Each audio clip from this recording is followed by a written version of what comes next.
Welcome back, Beatniks. We're coming to you live from our studio in Los Angeles for today's second episode of Beat the Q. I'm your host, William Haynes. You know me. It's March 1st, National Peanut Butter Day. I'm looking to spread the wealth, so we'll have 12 questions to skippy your way through just in time to win some cash. That's coming up in a jiff. How's everybody doing in the chat? Oh, look who's back from our last game. Alyssa Jarul, Andre Mendez Jr., Willa Jackson, my favorite of the Jackson clan. Are you logged into your Top Buzz or Buzz Video account? Did you update the app? That's the only way to play the game and have a chance to beat the Q. If you don't have an account, close out of this game and create one using your Facebook, your Twitter, or your Gmail, and I know you got one of them, and then just tap the Beat the Q logo to come back and play. Listen up, because I've got some rule for you. I will provide you with 12 trivia questions, and you will try to answer them correctly. You have 10 seconds to answer, and once you've made your selection, you cannot change it. If you answer all the questions correctly, you will win or split our grand prize, but as soon as you get a question wrong, you are eliminated. Voted off the island. Today, you'll be playing for $5,000.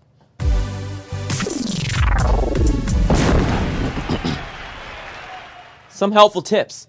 Plug your phone into a power supply. Make sure you're connected to a good Wi-Fi signal. Play with friends and never go to bed angry. If you refer a friend to Beat the Q, you'll get an extra life. That means you can stay in the game longer. So share that 8-digit referral code on whatever social media you want, but not in the chat, all right? Don't do it in the chat. How are all my Beatniks doing out there? Oh my goodness, Robert Lewis, Jamarius Pattinson, Michael Bartos, my real friends are here in the chat today. Thank you for coming. Thank you for being a friend. I love you for who you are on the inside. Okay, now's the time to feast upon a delicious cuisine of carefully curated curiosities. The game begins now. Question 1. Which of these is a brand of German car? Zumhauser, Rummendorf, or Volkswagen? I'm in me mom's car. Remember that meme? Okay, it was a Vine. I know you remember it. Look, the Germans are world-renowned engineers. Whether they're creating an exceptional beard, a black mark on their nation's history, or interesting board games, or in this case, a car, like the right answer, Volkswagen. The car manufacturer recently got in trouble for using technology to cheat their emissions tests. That's almost as dishonest as trying to cheat at Beat the Q. Congrats to the 18,000 of you who are driving off the Q1 lot with a certified pre-owned chance at Q2. It's right around the corner. Question number 2. Shakespeare's famous tragedy about two star-crossed lovers in Verona is called Romeo and Karen, Romeo and Juliet, or Dumb and Dumberer. Did you know that William Shakespeare made up the name Jessica? One day he was like, Jessica, and now you have a friend with that name. The real tragedy is that we still have to read this garbage 400 years later, even though we can't understand what anyone is saying. Like, I recognize all these words, but not the order you put them in, William. The right answer, of course, is Romeo and Juliet. I tried to read it, but their lives were so awful, I couldn't finish. If I were them, I would just off myself. You know, oh, wow, congratulations to the 18,000 of you who know your Shakespeare. Let me know in the chat if you guys even think Shakespeare was real. Was he even a real artist? Who could have written those plays, right? Francis Bacon, John Hamm, Jimmy Dean Sausage? We may never know for sure. Moving on. Question 3. What number does the Roman numeral X stand for? 5, 10, or 20? The Roman numeral X. In modern times, the letter X lets all your friends know you have a better iPhone than them. But to the ancient Romans, it meant the number 10, as in there are less than Roman numeral X questions to go before you beat the Q. Unless you're already out. Luckily, about 1,600 of you missed that one and are X'd out of this game. The rest of you are ready for the next one. Question 4. Country music originated in what country? Egypt, Australia, or the United States? Ding, ding, ding, ding, and burn, burn, burn. So where did the country twang get its thing? I've never heard any Garth Brooks songs that features a didgeridoo, so Australia's got to be out. And if you think thousands of years of rich Egyptian culture resulted in the song "She Thinks My Tractor's Sexy," you're a few hay bales short of a hoedown. The right answer is the United States. The country genre evolved from Appalachian folk music and began gaining popularity in the 1920s. Bummer to the 1,800 plus of you who are making like Dolly and parting ways with this. Goodbye. It burns, burns, burns. But we'll return tomorrow at 4 p.m. Pacific and 7 p.m. Pacific with 2 more chances to beat the queue. And I'll be there. And we've got new episodes every day this week. Every day of the week. Oh, y'all come back now. You hear? You hear me? Nah. You know what I'm saying? Because people in the South were... Question 5. Who voiced Dori in Finding Nemo and Finding Dory? Ellen DeGeneres, Sarah Silverman, or Kristen Bell? Who just keeps swimming? So which of these actresses is behind the little blue fish that encouraged us all to keep swimming? What was her name again? The answer is, of course, Ellen DeGeneres. That's right, your little sister's favorite fish is also your mom's favorite talk show host. If missing this question has got you into hot water, next time be sure to refer a friend before playing. And if they use your 8-digit referral code to sign up, we'll give you an extra life. And I know you want it. Question 6. Freddie Mercury was the lead singer of what band? The Who, the Eagles, or Queen? He was an incredible singer. Shooting star on the way to Mars. What band was he the lead singer on? I'm talking about Freddie Mercury. I'm saying, so what rock band did Freddie Mercury front? Who are you? Who? Freddie Mercury? Not the lead singer of The Who. And if you pick the Eagles, it shouldn't give you a peaceful, easy feeling. That's because the right answer is, of course, Queen. It's not the end of the world. If you bit the dust on this cue, we're live 7 days a week, including a $25,000 jackpot coming this Sunday. For those of you still in the game, the show must go on. Question 7. What is the longest river in the world? The Amazon, the Nile, or the Yangtze River?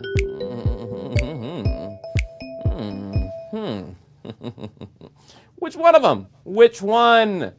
You ever looked at a map? Because I haven't. Unless you're talking about Google, I'm a millennial. This is a tough question to be without a paddle, because if you get it wrong, you'll be dead in the water. The answer, as Jeff Bezos and Diana Prince already know, is the Amazon. The Amazon River is 4,345 miles long. It stretches farther than the continental United States. And it looks like, over 7,000 of you sank on that one. But if you're eliminated, you can still come hang out with us on Twitter at BTQOfficial. Shout out to some of our new followers. Lindsay Hill, Dylan Garber, Kiera Hitchcock. Thanks for the follow. Join us on Twitter at BTQOfficial. Follow us. Okay, there's still 5 more questions to conquer before you can beat the queue. Question 8. Which actor has never betrayed a Spider-Man? Tobey Maguire, Ansel Elgort, or Donald Glover? You know, with them great powers and them great responsibilities, who never had power or responsibilities, ever? Look, Spider-Man has been reincarnated more times than Buddha. And like the Buddha selection process, a new actor is chosen to portray Peter Parker based on his ability to recognize the various items the previous actor left in their trailer. The Ansel is obvious. It's Ansel Elgort. Ansel Elgort. Yes, Donald Glover played a Spider-Man. More specifically, he voiced Miles Morales in the Ultimate Spider-Man TV series. Congratulations to the 1,800 of you who untangled that web of lies. Your Spidey senses are on point. Here's the next question. Which of these men did not make their fortune in the oil business?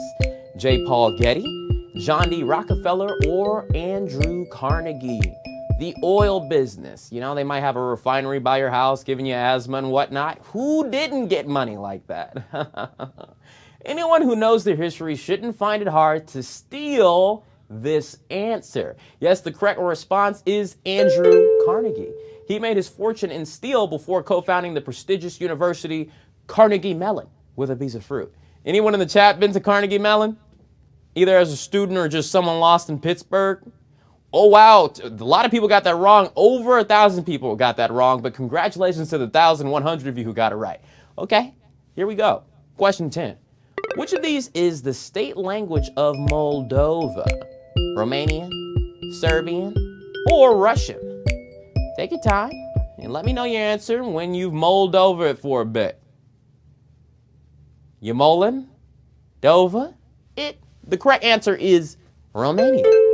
That's right, Moldovans speak the same language as Dracula. Who would have known? Who would have known? Looks like 681 of you who got that right are Romanian in the game for the next one. 2 more to go. Hold on to it. You can win this money. I believe in you. Question 11. The surface of the tooth that's used for chewing is called the crown, occlusal, or abutment. You know, dentistry. Should have listened to your dentist. You know that they're a smart person. Just boring. That's why you had to be that kind of dentist. You couldn't, you just had to be in the mouth because people don't want to talk back to you. Anyway, I don't usually talk about mastication in public, but this answer is literally right at the tip of your tongue. The chewing surface of your tooth is called the occlusal.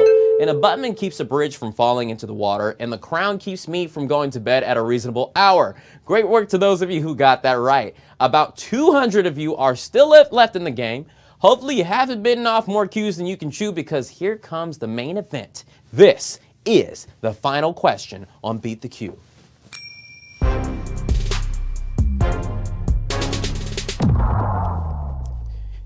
Here it is for $5,000.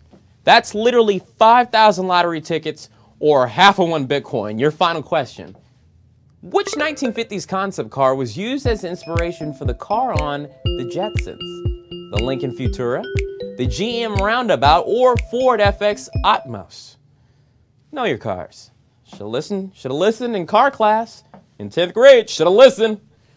Now, when it premiered in 1962, the Jetsons, with their flying cars, lived 100 years in the future. But we're over halfway there, and all our cars can do is drive themselves. So hurry up, science. The right answer is the Ford FX Atmos. It debuted at the 1954 Chicago Auto Show and was so popular that they never made another one. Congratulations to you beatniks who knocked these 12 Qs out of the park. Happy money time.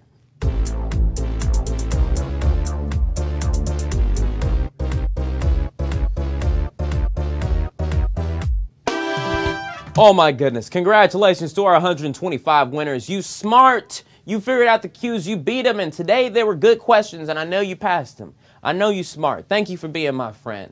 And look, don't worry if you didn't hit the jackpot today. We'll be back tomorrow for 2 fresh episodes of Beat the Q. First one's at 4 p.m. Pacific, 7 p.m. Eastern for a prize of $2,500. And there's the second game at 7 p.m. Pacific, 10 p.m. Eastern for another prize of $5,000. And be sure to join us all on Sunday for our special Academy Awards game, a heap of movie questions, and a heaping $25,000 prize. That game is at 4 p.m. Pacific, 7 p.m. Eastern, where you can take home an award of your own.